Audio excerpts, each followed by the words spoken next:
Today, we are all excited to do another Dark Side of the Ring um, TEW booking companion. So, yeah, um, like I said, we're starting to run out of folks. Bruiser Brody has not been on my roster to this point, but I played through about a week of gameplay, did one of my television bookings off stream, and signed up Bruiser Brody, bringing him into you know, get a nice little push. He's 43, so it's not going to be crazy. He does have a lot of popularity that we're hoping to kind of capitalize off of. I only get him for 3 months. He's a freelancer. So we're going to get him a little bit of initial momentum, have him get some wins over some older gentlemen as well, a lot of brawls, and then we're going to move from there to kind of let some of the younger guys get over on him. But yeah, that's going to be kind of what we're going with today. So Brody, right now, we've got him, set to go up against Jim Duggan. Bockwinkel, let me get a headache on that. And Sandy Bar. Okay. So yeah, this one's set up to be a wild brawl. Yeah, got him out there. Okay. Yeah, Brody's gonna win. Brody's gonna go over 14 minutes. We're gonna put some other stuff, but this is a super card we're booking right now, so we are looking to book up the show. We've got Ric Flair and Dusty Rhodes as the main event. We got Undertaker and Mr. Perfect Kurt Hennig. We got Sting versus Jerry Lawler. And we got Ricky Steamboat versus Shawn Michaels, as well as Jake Roberts versus Brian Pillman, which should probably move up one on the card, just because this is a non-title match. But yeah, we got quite an event going on here. I'm gonna play the Dark Side of the Ring companion as we wait here, as I'll book the rest of it. But yeah, we're gonna tell the story of Bruiser Brody today.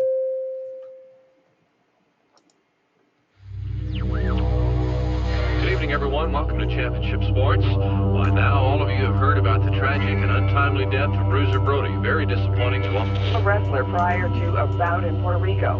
His menacing looks gave him the reputation of a madman inside the ring, but a longtime wrestling promoter and others remember a very different man. If you could picture a man coming in the ring, 6'6", 6'7", 350-some pounds, he looked like danger coming. It was the kind of danger you were drawn to. People would actually run from him. They just all run and scatter. He had a chain. He'd sometimes hit people with it. He was just a wild fucking guy. Bruiser Brody's larger-than-life presence and in-ring brutality delivered an undeniable authenticity to professional wrestling. Brody coming down the aisle is like a tornado coming to your house, but you still want to see it. He'd beat you up with 2x4s, chairs, anything he could get his hands on. Bruiser Brody was insane.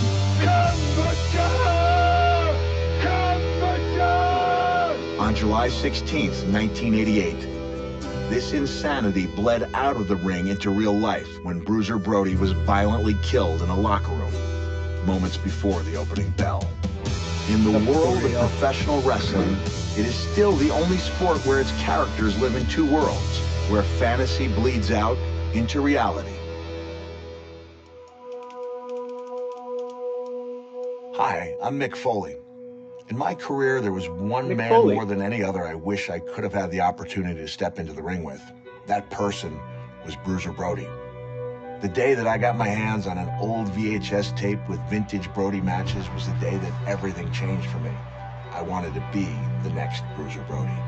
The stories I've heard surrounding Brody's death have always troubled me. After 30 years, we tracked down 3 wrestlers willing to tell their version of what happened that night and to chronicle the life and death of one of wrestling's greatest outlaws. Just in case you don't know who I am, I'm Tony, Mr. USA, Atlas, broad at the shoulder, narrow at the hip, tower of power, too sweet to be sour. One of the last people to see Bruiser Brody alive was Mr. USA, Tony Atlas, a former bodybuilder turned wrestler and a current WWE Hall of Famer. Okay, LT, stand up. Take a close line over the top. Cameraman, watch out. shittiest finish I've ever seen. Dirty Dutch Mantel is one of the business's most infamous villains in front of the camera. Has the taste returned to your mouth after I slapped it out just a few seconds ago? And one of wrestling's greatest minds behind the scenes. In your experience, did you ever work with Brody? I never did. I never had a match with Brody. Why's that? Well, he beat the shit out of you.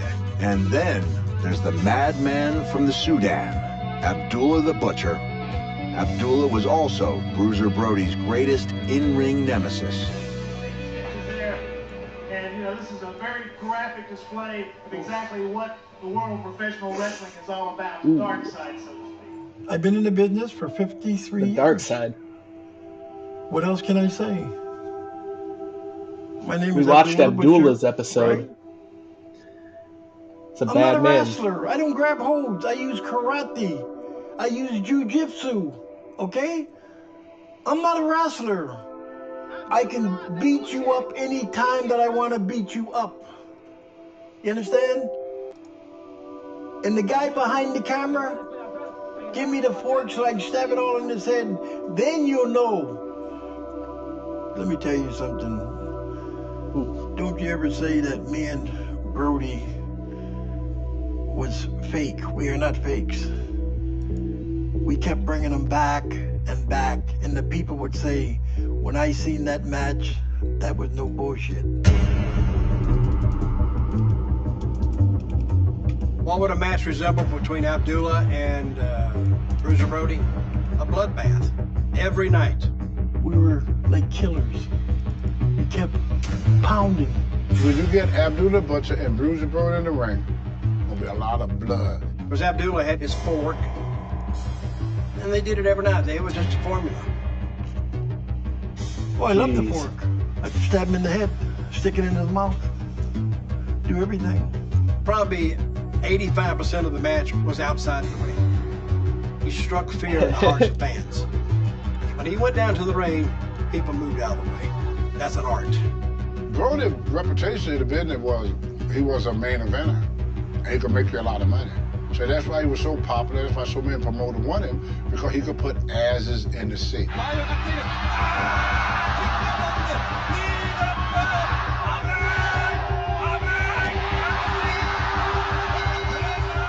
He was a superstar, and at the time, he was one of the biggest stars in the late 70s, early 80s, one of the biggest stars in the world. Bruiser Brody, he was a legend. He was a legend back before he died.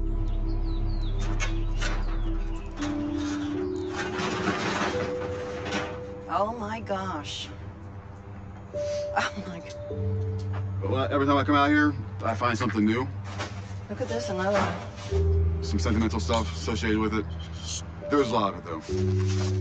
Oh, here's a whole pile of photographs in here. I mean, take a look at that. Oh, boy. I first met Frank in Australia in the hotel that I was working in. I had no idea of his character because I only saw Frank Goodish. I never saw Bruiser Brody. Frank was very quiet, very intelligent, even back in those days, just like a regular person. So he never lost sight of who he was. He didn't become the character he created. That's Dad's football hunt. In my own case, I spent 3 years with the Washington Redskins in 1969, 70, and 71. I was an All-American high school football player. I went to school on an athletic scholarship. Doing that. We're rolling for this time? Yeah, we've been rolling. Okay, good. Oh, okay, I'm sorry. I won't. I don't think you said anything there that's... Yeah, I did. Good? Yeah, and I don't think it's good that anybody knows that I'm Frank Goodish. No, well, I don't want that. Frank was kind of a little bit of a renegade. We were together for a long time, and he just came up with this idea, why don't we stop off in Vegas and get married? He said, I'm going to tell you now, it is not going to be an easy life. Out of a year, he maybe would only be home 3 months of that year. It was a challenge, but you do it. When Jeff was born, he changed so much because then he wanted to do for his family, and he wanted to provide for his son. So it changed him, even made him softer than who he really was. When he was around his son, They had a really good relationship. I do believe I've subconsciously possibly blocked a lot of things out, unfortunately. So a lot of stories I hear are stories other people have tell me about my dad. At the same time, it's hard to hear these stories because they're stories that people are telling me, and I don't have a lot of stories of my own to tell. It was like this character that he created, that it was separate from the person I knew. I would take him to the airport, and he would just be dad, husband, get out of the car, had his hair pulled back, walk through those doors, take his hair down. He became Bruiser Brody on the other side, and I could actually see the whole transformation take place.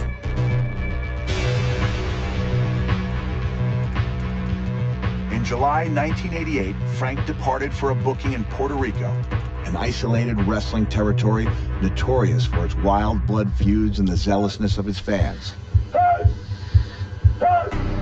It was Blood City. Blood all the time. Big shows, you'd have 3 or 4 matches blooded. Because remember, I told you, people believed. And they believed when you saw blood that it was serious. Ricky Rodriguez wants to stop him. Look, the blood is just coming up. The people are violent people.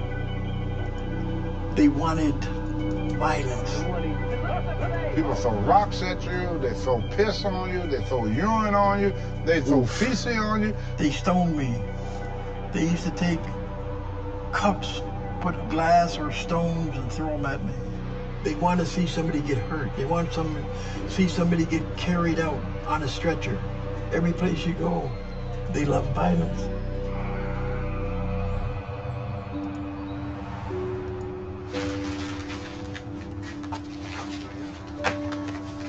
Some weekly planners, 1987, 1988.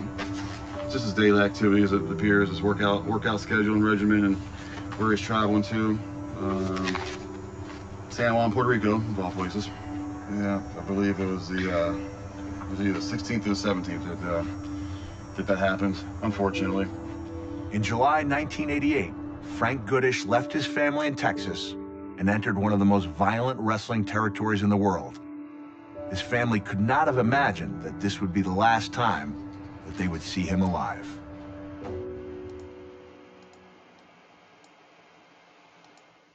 In the summer of 1988, Bruiser Brody left his family in Texas and entered one of the most violent wrestling territories in the world.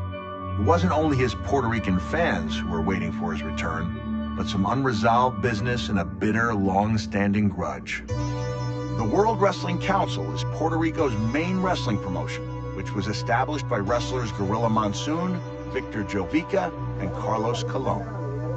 Carlos Colon! Carlos Colon! Carlos Colon was the boss. He's also a WWE Hall of Famer now. He was probably his biggest star, Roberto Clemente.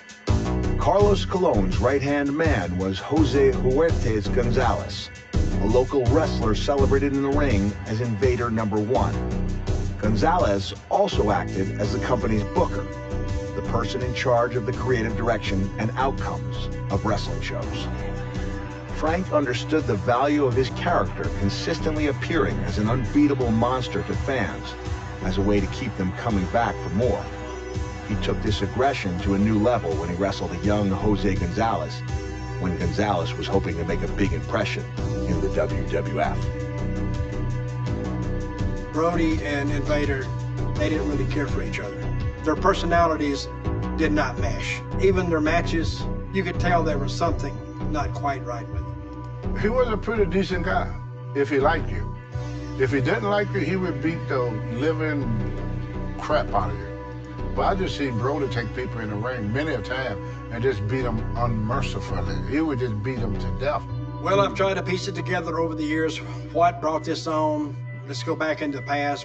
In the mid-70s, they were grooming, I heard, Jose Gonzalez to be like the next Puerto Rican star. Bruiser Brody came in and had a match with Jose Gonzalez and just beat the shit out of him. He ate him up. I mean, the whole face was swollen, his head was swollen up. Looked just like a pumpkin. Brody beat him so bad that SD had to take him to the hospital. SD Special Delivery Jones, he was a wrestler. Special we delivery. Put him in the car and SD took him to the hospital.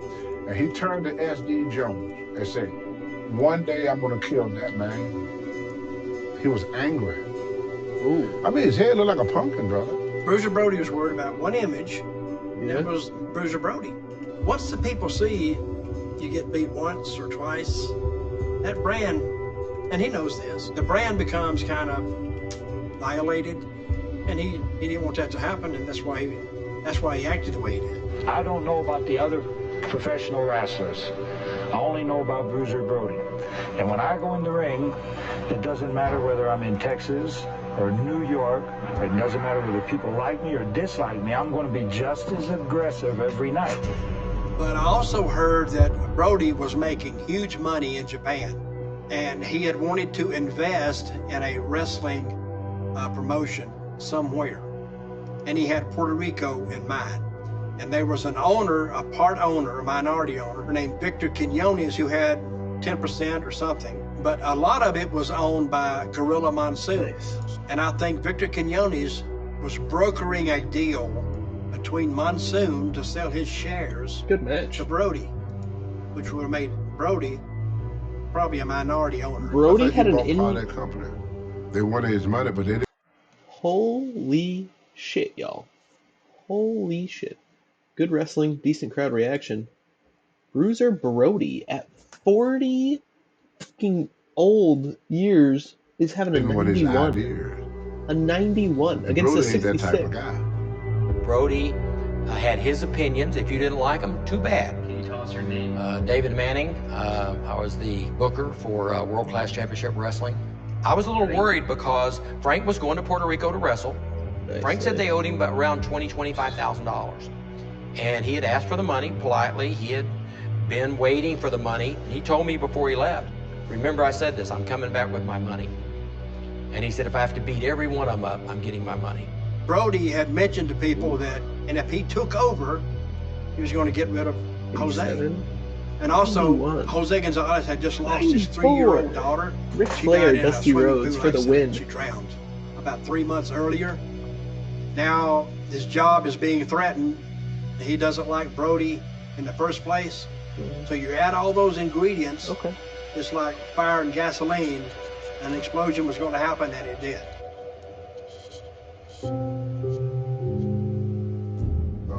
Can I please tell the story? I beg here. Because I want to tell it. Okay. I want to tell the story. See. Okay. Yeah. Because for 2 days, I've been talking about everything but Brody. And I want to tell this story so bad, I'm ready to explode. Right? I've been carrying this story around in my chest for how many years now?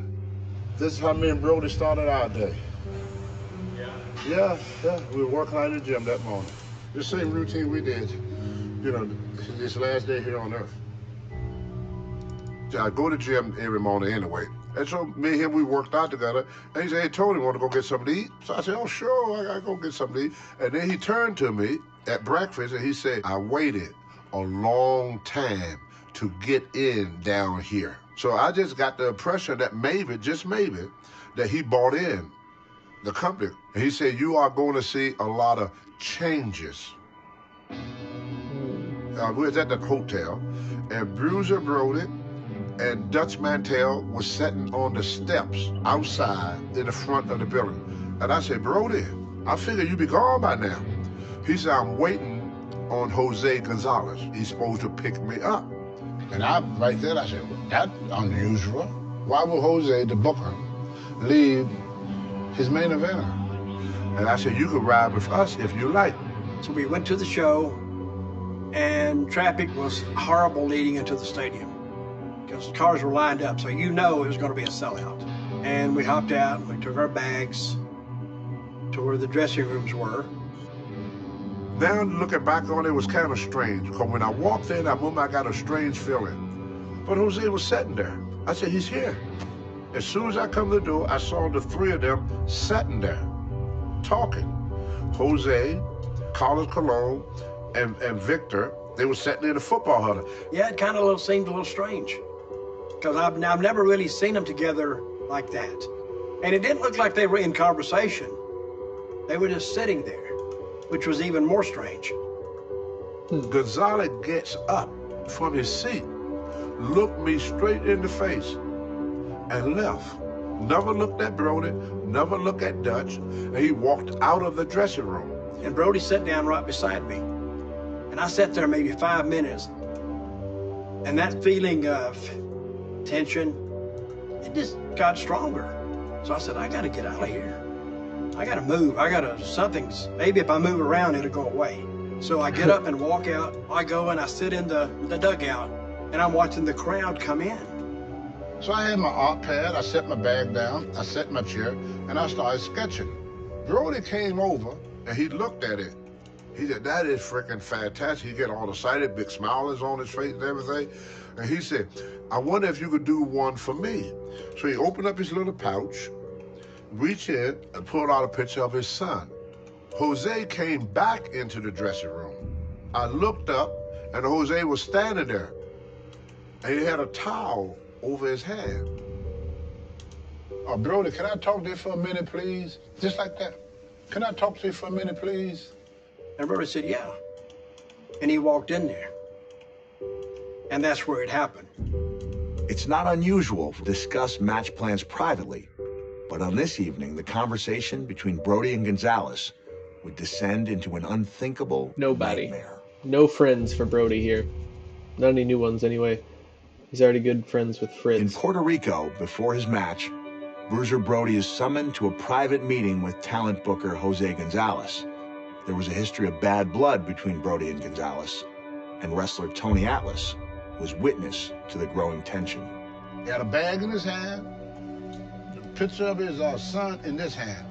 And when he turned away with the picture, that's when I noticed Carlos staring at me. As I'm looking at Carlos, I hear this sound. So I looked up. Brody was halfway hunched over. I thought Jose punched him in the stomach. That's what I thought. That the first thought came to me, damn, he hit Brody. I said, oh, this is gonna be a fight. So then he hollered again. I looked at Jose's face and his eyes was bloodshot red. Then I saw the knife. The knife went in the air like this, with blood dripping off of it. I sprung up out of my chair, wrapped my arm around Brody's waist, just like this. I yanked him back, just in the nick of time to keep from his throat getting cut. And because I pulled him back, the knife came out and cut his ponytail off. That's how sharp that knife was. Carlos shoot right by me. And he grabbed Jose and pushed him up against the wall and said, no, Jose, no, Jose. And Carlos was keeping people away from Jose, telling the wrestlers, y'all stay back, stay back. So I take Brody, and I take him and I lay him down on the ground. I felt his intestines and blood all over this arm here. This whole arm was drenched in blood.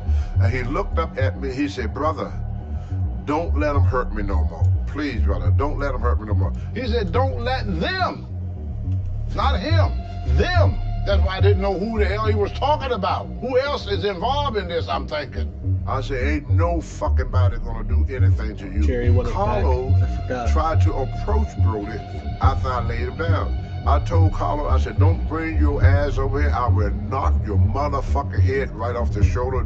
He said, Tony, calm down. I said, fuck calming down. I said, y'all just stabbed this guy. I had nothing to do with it. I said, you're a goddamn lie. I said, y'all work together. So then Brody tugged at my leg. And he said, let him over. So as I make my way back through the tunnel, I could hear the noise. It was kind of dark in there, but I could see the lights in the dressing room. Something was going on. And that's when I asked Mark Youngblood what happened. He said, Invader stabbed Brody.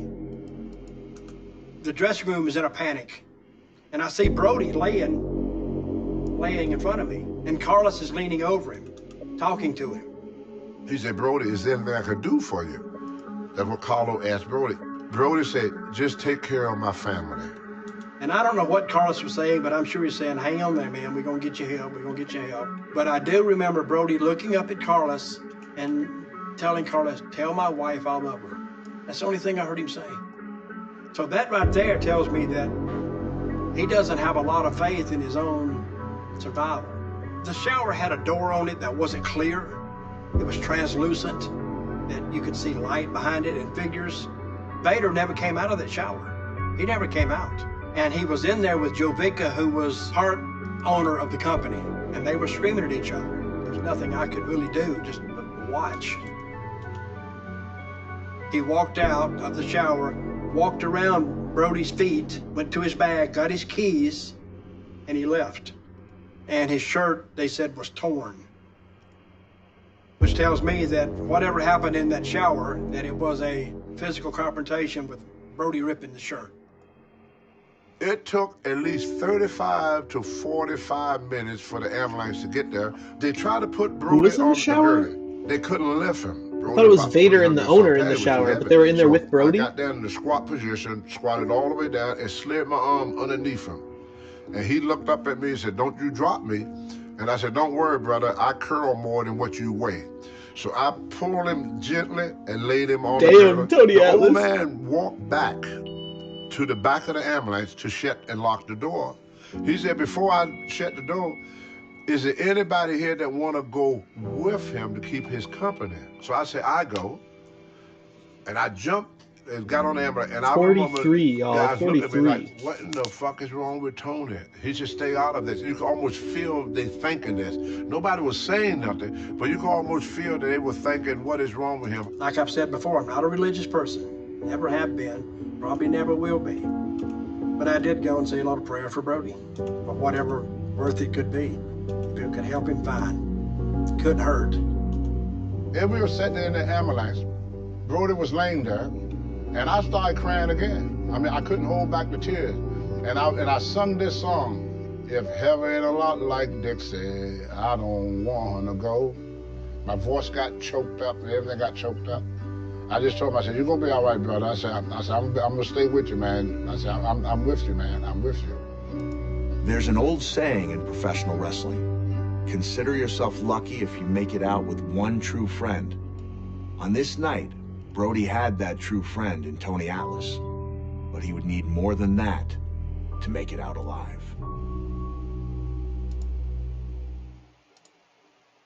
Damn. Tony Atlas finally made it to the hospital with Bruiser Brody in critical condition, although Atlas's struggle to save Brody's life was far from over. We get to the hospital, and he lay there for probably about 15 or 20 minutes. I got freaking tired of waiting on the doctor. So I finally got one doctor that spoke a little bit of English. And I said, "I've been telling people my friend been stabbed. How come nobody going to see him?" He told me, he said, "A stabbing here is like a cold in the U.S. It's no big deal." He said, "Well, I would get to him when I can," and turn to walk away from it. I grabbed him around the waist, yanked him up, all the way up on my shoulder, just like this. And I carried him in to Brody. So finally, he looked at Brody. He lifted Brody's hand up and was like this the whole time, just like this. At the same time he lifted his hand up, I remember I was taking his shoes off.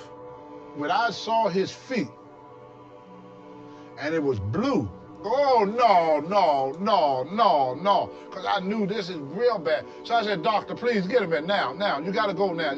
He started calling on people. Come on, we need some help here, we need some help here." I got so freaking mad when I saw that, and I punched the wall. I buried my fist probably about up to my elbow in that wall. That's how hard I hit that wall.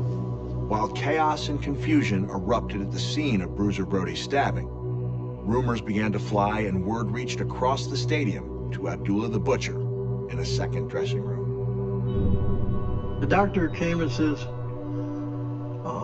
Brody was cut or stabbed or whatever. I said, "Come on." You know, I thought it was a joke. In my opinion, I thought it was working an angle. But when the doctor told me, then I says, "Holy shit." Because the doctor wouldn't be lying. And that was it. Brody he'd already been taken out. But the police walked in and thinking, well, it's just another crazy, wild wrestling brawl.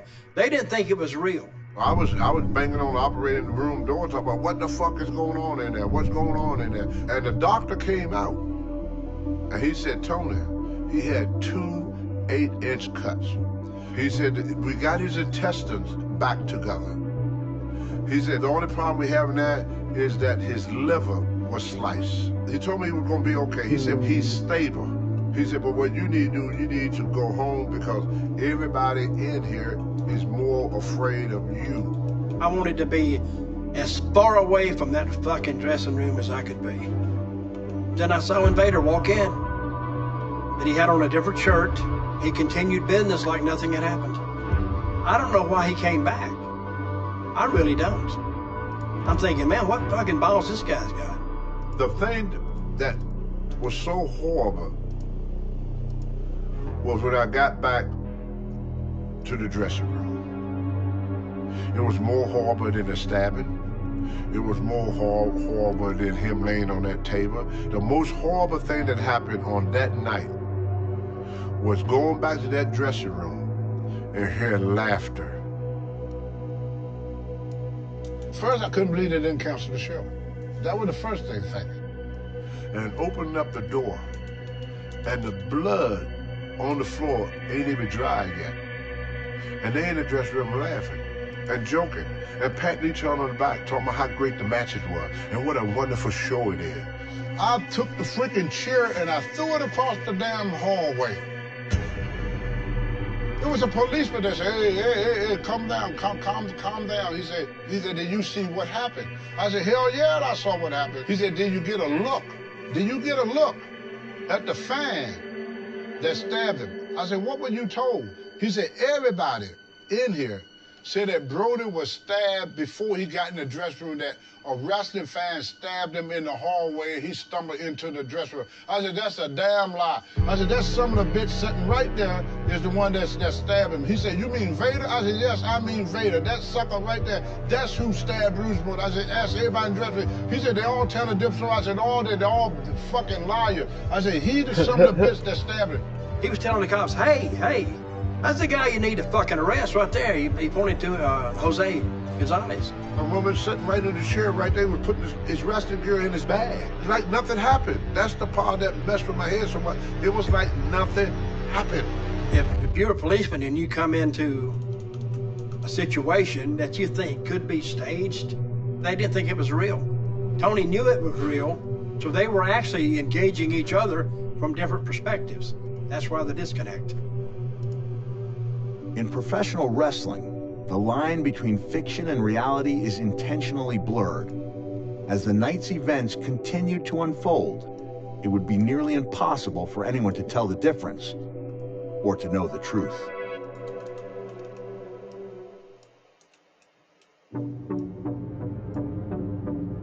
While Bruiser Brody was fighting for his life at the hospital, Tony Atlas's eyewitness account of the stabbing was making the rounds. So then that night you wrestled? Carlos Colon, your time is over.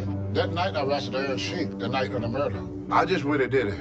I just went in the match. He locked up with me. He said, how's Brody? The doctor said he's gonna be okay. And he said, you fucking wrestling fan, they told me that they dangerous. And I said, Jose Gonzalez did it. Right there. The sheet just straightened right up, just like that. That fucking motherfucking Jose Gonzalez, Vader motherfucker killed the King Kong of the Brody. He rolled right out of the ring and went straight back to his locker room. We only wrestled for maybe 1 or 2 minutes. I go to my room and a guy named Savio Vega, they call him TNT. He said, Tony, I got your bag. I went to your room and got your bag for you. I said, for what?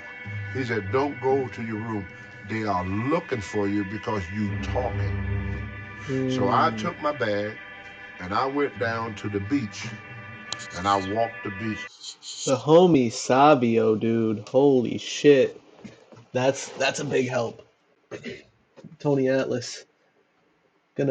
Actually, let's let him go over in this one. For being the homie. We'll let it happen. Let's see how the show goes. 54. Tony Atlas defeats Regal. Yeah. Okay. Bockwinkel and Sabu, as expected. Yamada Schultz, as expected. Nice. All right. Decent promo. Terry Funk is a killer, dude. Terry Funk is still going hard. 90 for Brody. 90 for Brody. That's excellent. We love that for Brody. a 90 for them for the whole match. And then 85 for Kurt Hennig and 96 for Flair and Sting. Good chemistry. Okay. All right. Austin's putting out a 56. Oof. All right. Gained popularity, 30 regions. Good television show. Speaking of a good television show. The whole night. I tried to lay down and get some sleep, but kept waking up every time I hear something. I did. Kept looking out paranoid as hell now. I go back to that hotel, walk to the front desk, and I told the girl, and I said, listen, if Brody gets any calls to his room, please put them through to my room. They said, okay. The phone started ringing about midnight. Kept ringing, ringing, ringing. By this time, it's 1 o'clock in the morning. I said, oh, I'm going to answer and give them a piece of my mind. So I picked up the phone, and there was this woman. And she said, this is Nancy Colon. Well, Nancy Colon is Carlos Colon's wife. I'm calling to let you know there's been an accident, and I think you better come to Puerto Rico. So I called the hotel, and they put me through to Dutch. She said, who is this? And I said, well, this is Dutch. And she said, well, what happened, Dutch? And I knew it was pretty serious, but I was saying, well, Brody had an accident, and it's pretty serious. And that maybe you should come to Puerto Rico. He didn't have any details. After I got the call, I tried to go to sleep. I couldn't sleep. Like I said, the adrenaline was flowing. About 8 o'clock, I get up. I go downstairs to the front desk. I said, can you do me a favor? And she said, yeah, what do you need? I said, can you call the hospital that my friend Brody is in? She said, yeah. So she calls out there, and she's speaking in Spanish. And I hear luchador, I hear wrestler, and then she starts crying. And I look at her, and she said, I'm sorry, your friend didn't make it. I said, what? She said, no, he died last night.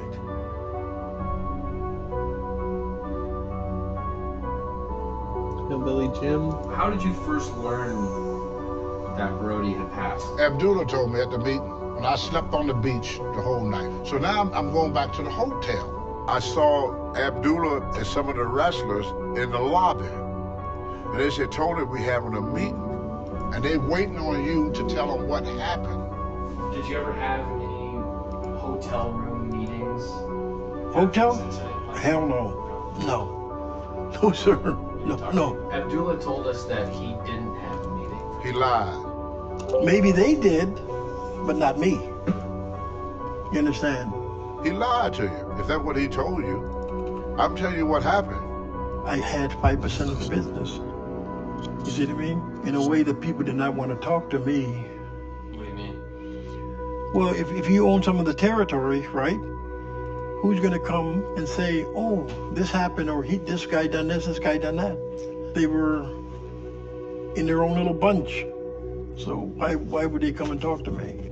Brody was a friend, and I didn't want to be in all the gossip, what they were talking about.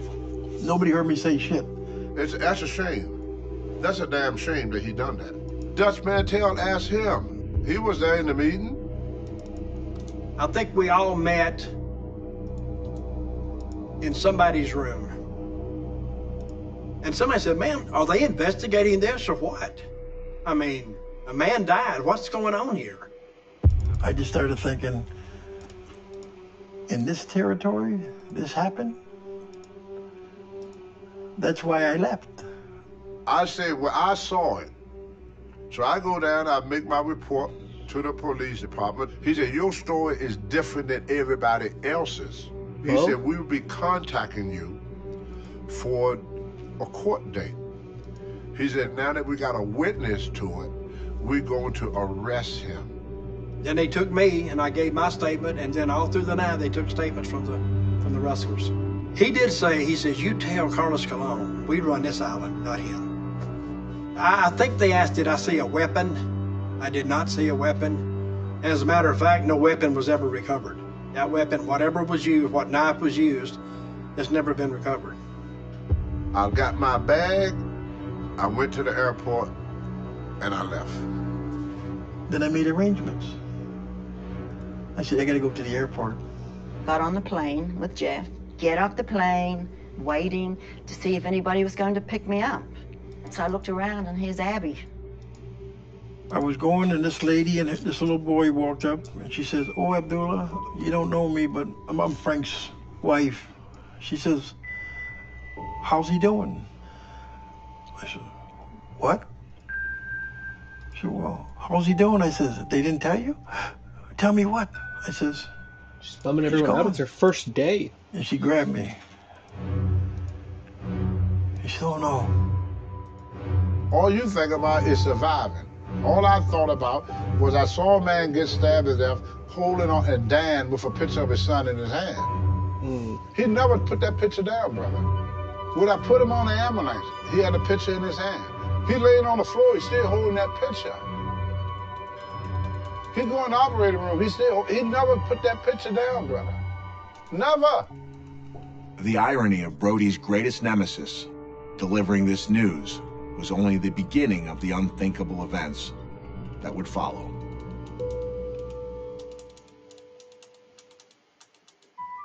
Alone with her son in a foreign land and dealing with the shocking circumstances of her husband's death, Barbara Goodish found the strength to make the necessary arrangements. Nancy was Carlos Colon's wife. She took me to the morgue, and of course, everybody is speaking Spanish. They took me to the window, and you could just see all these bodies in there. And then, of course, the reality, boom, just really started to sink in. Not sure how long it took before it set in. We were in the hotel room, and I remember crying just incessantly for hours, yelling, screaming. I still didn't realize the magnitude of what happened. And it probably took, I don't know how long, 10, 15, 20 years maybe. When everything happened, it was like, what do I do? How do I bring him back to the States? And it was like I heard his voice. And it was like he was saying, Barbara, you know what to do. And that.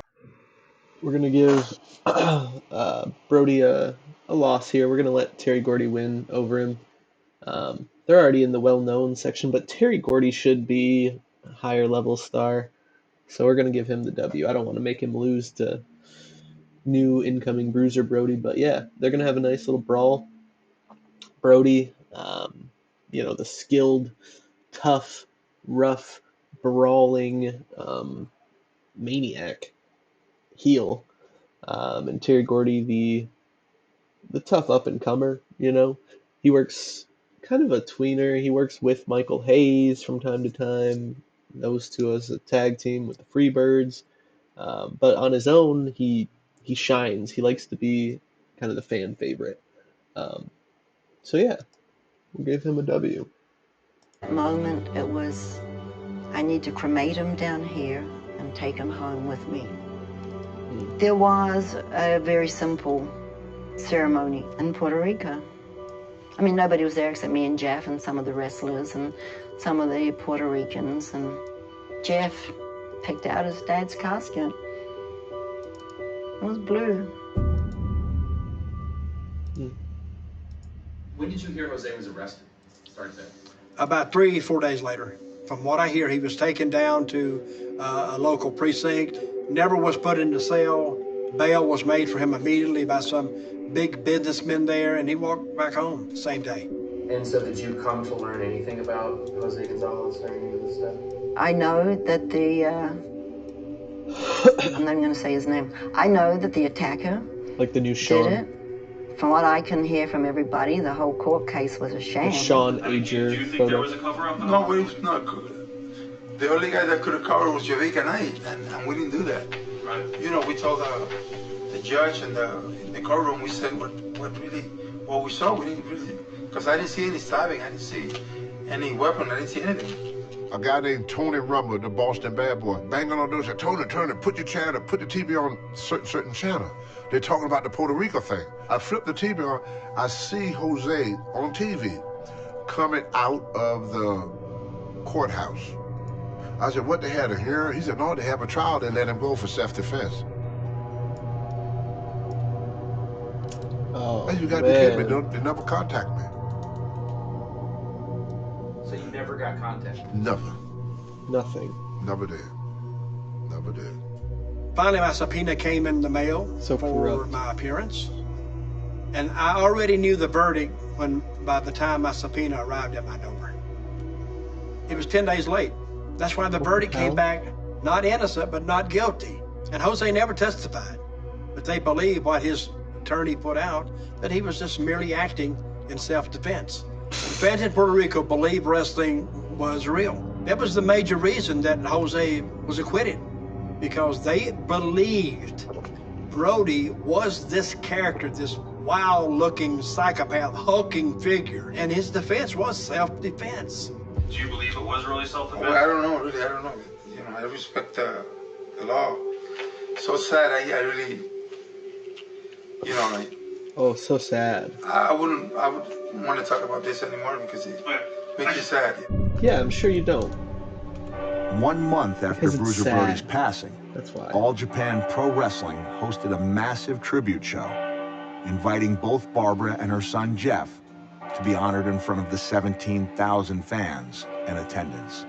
The honor that they respected, and being in that ring and hearing that 10-bell count and hearing everybody chanting, this whole building chanting his name, Brody, Brody, Brody. And I'm just standing there in the ring with Jeff, and it was the most, I mean, just to know how much he was respected. May peace be with you, Bruiser Brody. Bruiser Brody was a brawler of mythic proportions and will always live on as such in the world of professional wrestling. I didn't ever guess that I was going to be a professional wrestler. Once I started in professional wrestling, learned the ropes.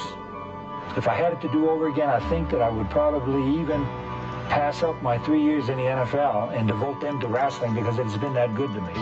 He was one of its biggest stars in the 1970s and 80s and is considered one of the all-time greatest wrestlers in Japanese wrestling history, where he is still celebrated today as an icon.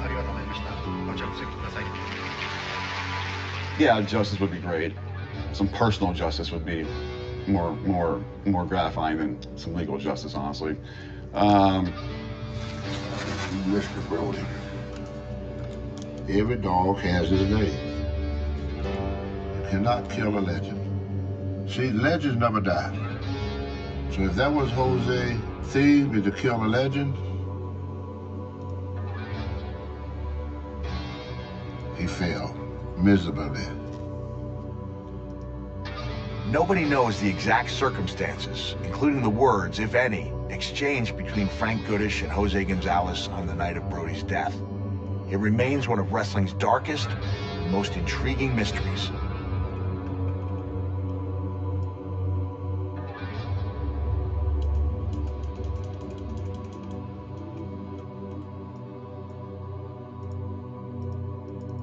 Join us next time as we continue to explore the untold stories of professional wrestling. I wish he was here. Yeah. I wish he was here. He dished it out. I dished it out. And we kept going and going and going and going. knows that Bruiser Brody is the king.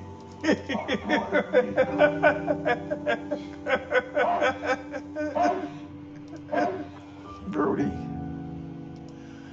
Ah, shit.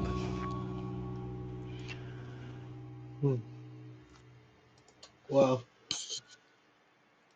All right, y'all. That was a bit crazy. Oh, let's book this show. Let's run this show. See how it goes.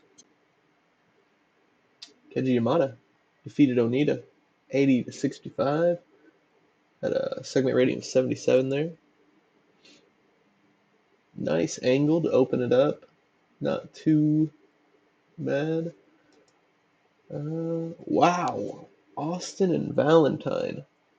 Excellent match there. I love seeing the face go over. Bruiser Brody had a 91. A 91. He's outperforming Terry Gordy in brawls right now. Hennig and Shawn Michaels did all right. Hennig benefited from having his hot catchphrase. Foley and Shane Douglas teamed well together. Dynamite Kid used his new move. Sean and Hennig. Sting and Lawler, 92. Post show. And 91 overall. Pretty good, solid match there. As you may have guessed from who I'm picking up, we are going to start a women's division. We're going to have Luna Vachon as our next episode of TEW Dark Side of the Ring. And I think I may make a few minor alterations in the database editor mode to the contracts of Road Warrior Animal, and maybe a little bit of, reducing the contract length for him and Bret Hart, just to get us some more episodes a little bit quicker than if I were to play like 9 months just off screen. So yeah, that's where we're at. But that will be in the next one. Peace out, everybody. And I will see you next time. Probably next Tuesday for TEW. Might play some more TEW in a different day, but definitely we'll play TEW Tuesday either next Tuesday. It'll be either the Luna Vachon episode, or if we do Luna Vachon, we'll probably do the Road Warriors and Bret versus Sean coming up here soon. But yeah, peace out. Have a good one.